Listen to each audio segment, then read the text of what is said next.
why do we feel any worry or anxiety at all? We feel worry and anxiety because we feel lack of control.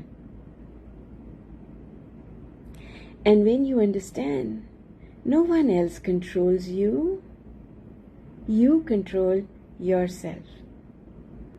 No one controls you. Nobody can affect you. And that's why it is so important to be a duck. You are impermeable.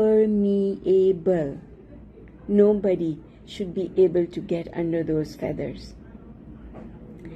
So be a duck and understand that you control everything because you control your thoughts. No one else can control you.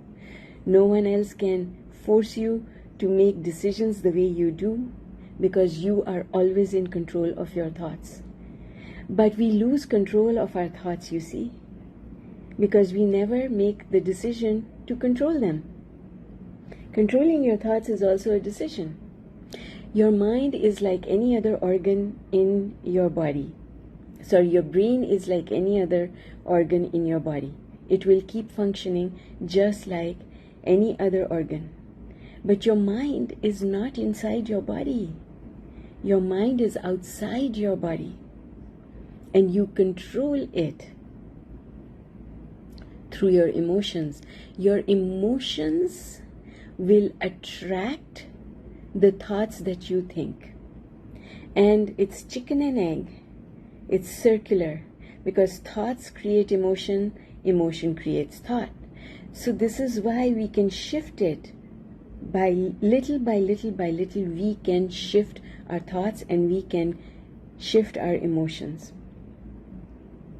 And the fastest way of doing it is, I know I want to feel good. What can I focus on that helps me to feel good? What can I focus on that helps me to feel good? That's it. That's as simple as it is. So, I am responsible for every thought I think. I am responsible for what I'm going to think next.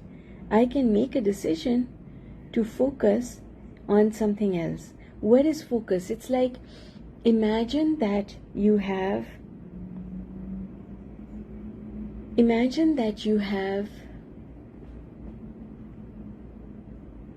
a magnifying glass. You know, one of those telescopic magnifiers, right? We've all used them. I've certainly used them at Niagara. I've used them in other places as well. You've got this magnifier, right? You've got this magnifier, and wherever you put the magnifier, that thing becomes bigger and you can see it.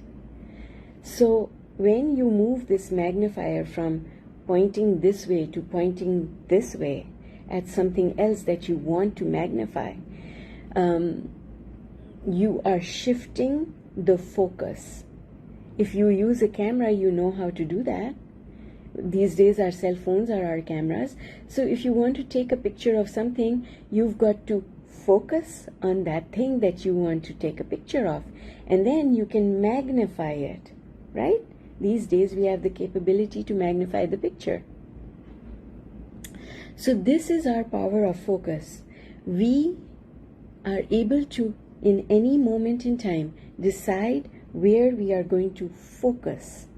We focus first and then we think. So if I am thinking thoughts that do not serve me, all I have to do is to shift my focus, because the reason I'm thinking about this thing is because my focus is there. So if I am at a viewpoint at Niagara Falls and I point it at the falls, I'm looking at the falls because I've made the decision to look at the falls. But when I move it away from the falls because I want to see New York, I am shifting my focus to the city, to the buildings. It's no longer, so now I'm observing the buildings and I'm thinking about, oh, look at that building, look at that building. So what have I done? First I change my focus, then the thoughts follow. First, I change my focus, and then the thoughts follow. And of course, changing the focus in itself is a thought. And it's a decision and a thought. A thought is a decision, right? So, I'm focused on this thing, it's making me feel really bad. I don't like the way I'm feeling. I know that when I feel bad, I go down the emotional scale, and other things that make me feel bad will follow. So, I don't want this anymore. What can I shift my attention to? Because I am not able to appreciate this just now. Oh, but look, I can think about the omelette I had this morning. I can think about my morning coffee. I can close my eyes and I can go wherever I want to go. I can shift my focus onto my kitty cats. I can shift my focus to Stella or my children. And oh, that feels so much better than this person who was not nice to me just now. Right? So that's your focus. Once you decide to focus on a different subject, then the thoughts about that subject follow. And the energy of those thoughts and the emotion of those thoughts is different. The thoughts that I will think when I'm watching the falls from my camera are not the same thoughts that I'm going to think when I focus on the buildings. I could focus on the sky. I could focus on the moon. Nancy takes amazing pictures of the moon. Why? She has to focus on the moon first. Nancy takes amazing pictures of the Empire State Building. She takes amazing pictures of the water and the marina. But she has to focus first. She cannot focus on the moon when she is focusing on the Empire State Building. Right?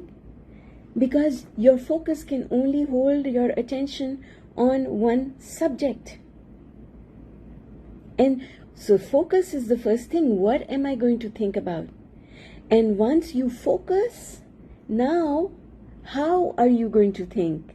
That's the second decision. Am I going to think with complaint, or I am going to think with appreciation? And there are some subjects that you cannot think about with complaint. This is why I say I've never had a fight with a tree. That is why anytime I focus on a tree, I know I'm going to think happy thoughts. I know that my thoughts about the tree are going to be appreciative. I know that my thoughts about clouds are appreciative. I know that my thoughts about birds and the sky are appreciative because I've never had a fight with any of them. My appreciation for them is so pure. That's why babies are so attractive, because I've never had a fight with a baby, right? And so focus is the first decision we make. What to focus on is the first decision we make. Then we've got to then follow the command that we have given ourselves. Follow the command. My command is, I don't want to focus on this thing that's upsetting me. I want to focus here. That's a command I've given myself. Now I've got to have the discipline to follow that command. Meditation. Why is meditation so important? Because not only does meditation help us to connect with our inner being, to go to that peaceful place inside where all is well, not only does it does that, but it teaches us the discipline to follow through on an instruction that we've given our mind. It trains our mind that I'm focusing on this dot on the wall just now, or I'm focusing on counting numbers backward just now, and I want you to stay there. We teach dogs that all the time when we say stay. We are teaching the dog the discipline to stay, but we ourselves don't have that discipline. We don't have that discipline in our heads. So I can give myself the instruction to read a book and find that I have read the words, but I'm not thinking about the words I'm reading. My thoughts are somewhere else. Have you ever done that? I know you have. I know that you sat there watching a movie or a television program, and yet whatever is happening on the screen, you're not paying attention to it because your mind is somewhere else, which means that you gave yourself an instruction. You gave yourself the instruction to focus on the television program, but you were not disciplined to stay there. And so this is why I say just go to neutral. Find something that you can stay with for 68 seconds. Find something that you can talk about for 68 seconds to 2 minutes, and now you have changed your energy. Now you have observed the discipline. This is the importance of the 2-minute exercise in the book Thrive. 2 minutes is all it takes. But if you can stay there for 2 minutes, now you're teaching yourself to control the direction of your thoughts. I find that when I ask people to do a 2-minute exercise and I say, okay, talk to me about this thing for 2 minutes, they're not able to do so. They switch, they can only stay there for 10 seconds, and then they switch the subject, and then they switch the subject, and then they switch the subject, and they're all over the place. Why? Because they have not practiced discipline of focus enough. When I give my mind the direction to focus on something, I need to keep bringing myself back and keep bringing myself back, just like I do in meditation. Do not let your thoughts wander, because then you are teaching yourself that the wandering of thoughts is okay. You are accepting less than what you really want from yourself. You are being a lazy thinker. When Abraham talks about lazy thinking, that's what they mean. Don't take the creation process lazily. It is way too important for you to be lazy about it. Your life depends on it. It's a skill, any skill you want to acquire. Having a good life is a skill.